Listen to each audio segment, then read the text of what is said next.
At least one person has been killed and dozens have been arrested in Uganda as the government intensified its crackdown on opposition supporters on Monday.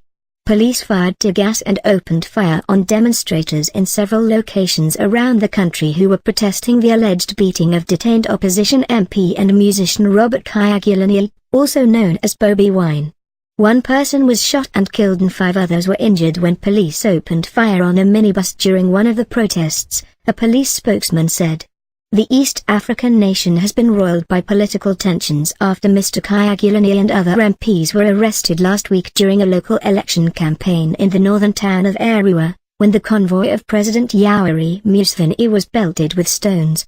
The unusual wave of violence in the normally quiet Ugandan capital is a sign that Mr. Museveni is tightening his grip, observers say, as the president takes aim at the wildly popular Afrobeat musician and politician who many Ugandans believe poses a threat to the leader's long-term ambitions.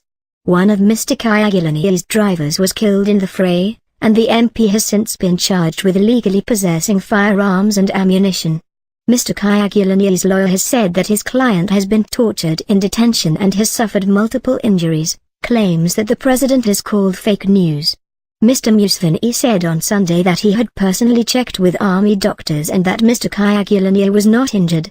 He said that violence, threats and intimidation in elections will not be tolerated, in a subsequent statement on Monday, and that the action security forces took against Mr. Kyagulanyi and his supporters last week was necessary.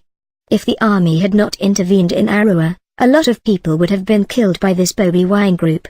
They had gathered stones, knives and there were reports of even guns, he said. Mr. Museveni, who has been in power since 1986, is one of Africa's long-ruling heads of state.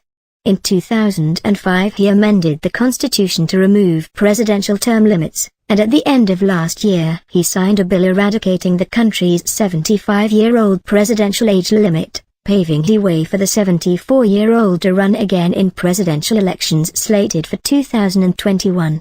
Civil rights groups and opposition politicians vehemently have been critical of the move.